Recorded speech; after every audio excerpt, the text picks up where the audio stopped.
লাখ পর্যন্ত আয়ে করমুক্ত, বাণিজ্যিক এলপিজি গ্যাসের দাম কমছে, ইউপিআই এর নিয়ম বদল হচ্ছে।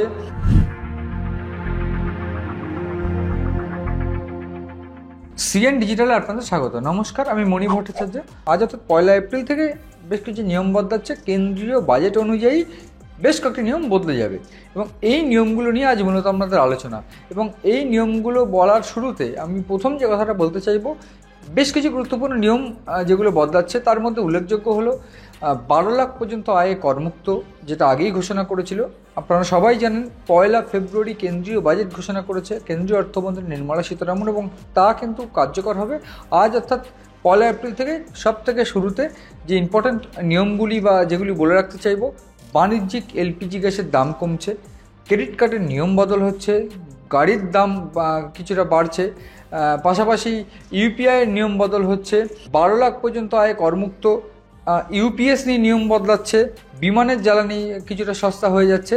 অর্থাৎ বেশ কিছু নিয়ম যেগুলো বদলাতে শুরু করেছে। এবার আমি প্রথম থেকে শুরু করতে চাইব যে বাণিজ্যিক এলপিজির দাম। ভারতবর্ষে কিন্তু গত কয়েক বছর ধরে কিন্তু বাণিজ্যিক এলপিজি গ্যাসের দাম বেড়েছে কিংবা কখনো কমেছে। রান্নার গ্যাসের দামও বেশ কিছুটা বেড়েছে, আবার কখনো কমেছে। এখন কিন্তু অর্থাৎ আজ থেকে কিন্তু শহর কলকাতা সহ মুম্বাই এবং ভারতবর্ষের প্রতিটি শহরে বাণিজ্যিক এলপিজির দাম কমছে, কমপক্ষে 40 টাকা করে দাম কমছে। সেই দিক থেকে দেখতে গেলে দাম কমছে দিল্লিতে 41 টাকা, কলকাতাতে 40 টাকা এবং মুম্বাইতে 43 টাকা অবধি দাম কমছে। পাশাপাশি 12 লাখ টাকা পর্যন্ত আয় করমুক্ত, এই ঘোষণাও কিন্তু করেছেন কেন্দ্রীয় মন্ত্রী নির্মলা সীতারামন। এবং তার যে নতুন যে নিয়ম সেই অনুযায়ী আজ থেকে 12,75,000 টাকা আয় কোনো কর দিতে হচ্ছে না আপনাকে। পাশাপাশি 50,000-এর বদলে এবার 75,000 টাকা স্ট্যান্ডার্ড ডিডাকশন পাবেন আপনি। এবার আসি ইউপিএস নিয়ম বদল।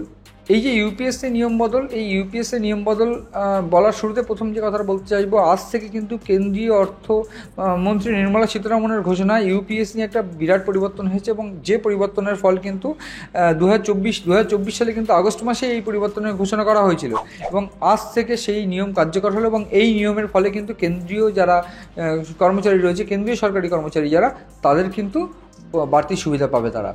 এবার আসি বিমানের জ্বালানিতে। বিমানের জ্বালানি কিন্তু কিছুটা সস্তা হলো, যেহেতু বাণিজ্যিক এলপিজির দাম কমেছে সেই ক্ষেত্রে কিন্তু বিমানের জ্বালানি কিছুটা সস্তা হলো। 90,000 টাকা প্রতি কিলোমিটার দাম ছিল, সেই দাম কিন্তু এখন 84,000 টাকা প্রতি কিলোমিটার এসেছে। এইবার আমি বলে রাখতে চাইবো ন্যূনতম ব্যাংক ব্যালেন্স, গাড়ির দাম, এই বিষয়গুলো নিয়ে। প্রথমে এইগুলোর মধ্যেই আরও যে গুরুত্বপূর্ণ বিষয়, যে গাড়ির দাম বাড়ছে। গাড়ির দাম কিন্তু আজ থেকে বেশ কিছু বেড়ে যাবে। মারুতি, টাটা, বিএমডাব্লিউ, সব এই ধরনের যে গাড়িগুলো, প্রত্যেকটা গাড়ির দাম কিন্তু আজ 1 এপ্রিল থেকে বাড়তে চলেছে। পাশাপাশি ক্রেডিট কার্ডের কিছু নিয়ম বদল হচ্ছে। ক্রেডিট কার্ডের নিয়ম বদল 1 এপ্রিল মানে আজ থেকেই কিন্তু state bank of India, IDFC bank, Axis bank, তারা কিন্তু ক্রেডিট কার্ডের বেশ কিছু নিয়ম বদল এনেছে। সেগুলোর মধ্যে ক্যাশব্যাক অফার, রিওয়ার্ড পয়েন্ট ইত্যাদি যে নিয়মগুলি, সেগুলোতেও কিন্তু বদল আসছে। পাশাপাশি ন্যূনতম ব্যাংক ব্যালেন্স। এবার এই যে ন্যূনতম ব্যাংক ব্যালেন্স, বিভিন্ন রাষ্ট্রায়ত্ত ব্যাংক যেমন এসবিআই, পিএনবি, কানাড়া ব্যাংক, এইসব যে ব্যাংকগুলি, সেই ব্যাংকগুলি কিন্তু আগেই বলেছিল যে ন্যূনতম ব্যাংক ব্যালেন্স, সেই ব্যাংক ব্যালেন্স যদি মেনটেন না করা হয় তাহলে কিন্তু ফাইন করার একটা আবেদন জানানো হয়েছিল। এবং আরবিআইকে সেই নিয়ম কিন্তু আজ থেকে কার্যকর হলো। এবং ন্যূনতম ব্যাংক ব্যালেন্স যদি না থাকে, প্রত্যেকটা আলাদা আলাদা ব্যাংকের যে নিয়মগুলি আছে সেই অনুযায়ী যদি ন্যূনতম ব্যাংক ব্যালেন্স মেনটেন না করা হয়, তাহলে আজ থেকে কিন্তু চার্জেস কাটবে।